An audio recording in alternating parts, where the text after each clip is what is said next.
Welcome back. Recently I picked up a Taurus G2C in 40 cal. This has a 3.2 inch barrel, which is shorter than actually the compact Glock 27. I believe that has a 3.42 inch, I believe. About a quarter of an inch longer barrel. And so I wanted to do some testing with these, very short barreled 40 cals for potential concealed carry. And I also want to do a side-by-side comparison of same manufacturer rounds in 165 grain and 180 grain, which are the two common weights, most common weights in 40 cal. So what I have today is I have the Winchester Ranger 165 grain bonded jacketed hollow points. This round, again, I picked this up a while back. I'm not exactly sure how long it's been in the safe for a while, but this is nickel plated, and there is the head stamp for anybody who wants to see the head stamp.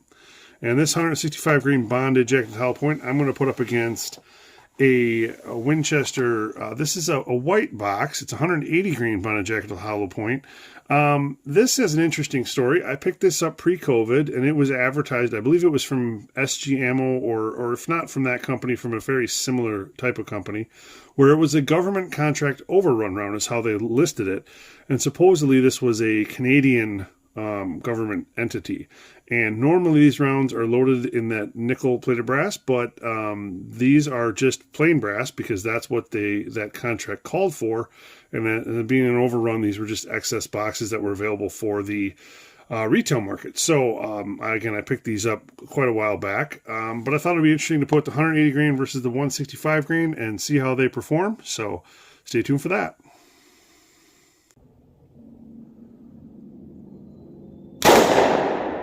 $10.80, $10.63,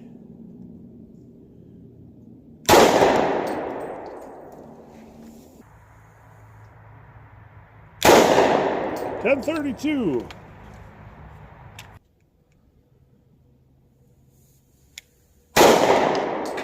$9.09, $8.74,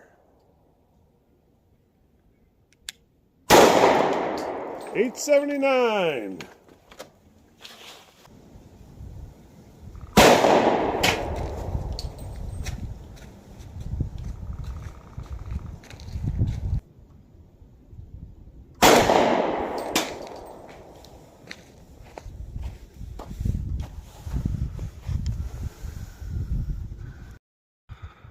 Okay, that 165 grain hit here, the 180 grain hit here, and actually it's shoved my heavy clothing barrier inside the block here somewhat.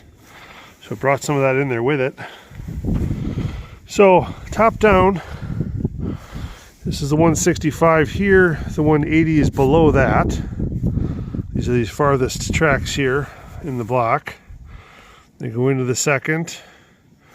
There's the 165 on the top, and the 180 gets all the way to the edge of the block and is sitting there down at the bottom. It's stuck in the block. So we'll come over to this side. Hopefully you can be able to see here.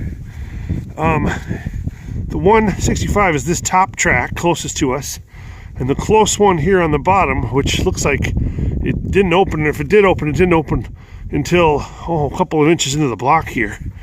And they track down here pretty good. Pretty good penetration, and there we stop. So the 165, see there's the 180 right there at the bottom of the block trying to poke out. So 165 here, looks like that got to, looks like about 17 inches there and then bounced back, and it's now leading edge is sitting right at 16 inches. And the other one, because these blocks are kind of not perfectly flat, not perfectly square, the other one is sitting leading edges about 18 and a quarter down there at the bottom. So we'll dig them out to look at them. And that's what the 165 looks like being pulled out. And here is the 180. Again, these are both through the 3.2 inch short barrel Taurus G2C. We'll measure them back at home. Okay, welcome back there. Not terribly surprising results. Hopefully you found them fairly interesting. Again, that was a test with 3.2 inch Taurus G2C 40 cal, which has about a 1/4 inch shorter barrel than the Glock 27 does. So a very compact size potential concealed carry 40 cal. Again, the lighter weight bonded 165 grain performed a lot better than the 180, and that's just comes down to the velocity that the round could get out of this short barrel, in my opinion. The 3-shot average for the 165 grains here was 1,058 feet per second, which equated to 410 foot-pounds of energy. Out of the 180 grains, we had a 3-shot average of 887 feet per second, which is 314 foot-pounds of energy.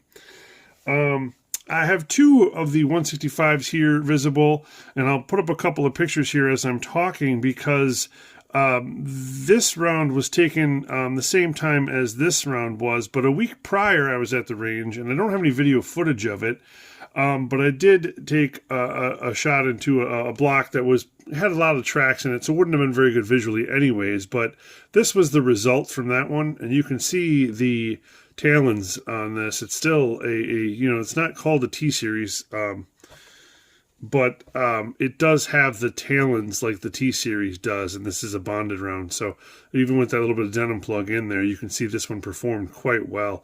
And this one got to about 13.25 inches in the block, whereas the one from the video that you saw got to about 17 inches. So there was some variance there, but you'll get that with any test that you do. We'll go ahead and we'll weigh these up, and we'll talk about expansions here when we do that. We'll start with the 180 grain, and you can see it was disappointing because it did not expand at all. In fact, one of the petals broke off, and when I was breaking that block down, I did find the petal that broke off in the gel. And so without that one petal, 175.4 retained weight, and here's that petal. We'll put it on here, and that bumps up to 180. There you go, 180 on the button. So there's no weight loss other than the one little petal that broke off in the gel. This one, again, didn't expand, so I didn't measure for expansion on that. The 165s, the one that you saw the video of, here we'll weigh that one up, 165 on the button, and that one, the expansion on that is 0.70, 0.71, and 0.74 inches at the max.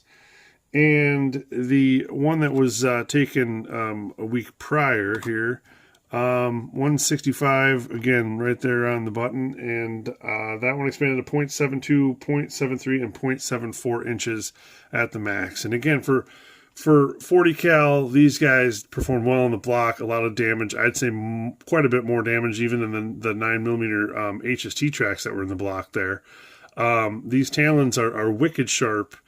And the expansion is quite good on these. So for a compact 40 cal, that midweight, the 165 grain, seems to do pretty well. And these bonded Ranger rounds perform excellently. So overall, I was very pleased with the results from the 165. The 180, not so much. But again, I think out of a full size, I think that would do just fine. It's just we didn't get the velocity out of the short barrel. So I may test those again with the full-size Glock 22, and I also have the sub 2000 that I might do some testing in at some point as well. So hope you enjoyed this quick review of these Ranger rounds, and stay tuned for the next one.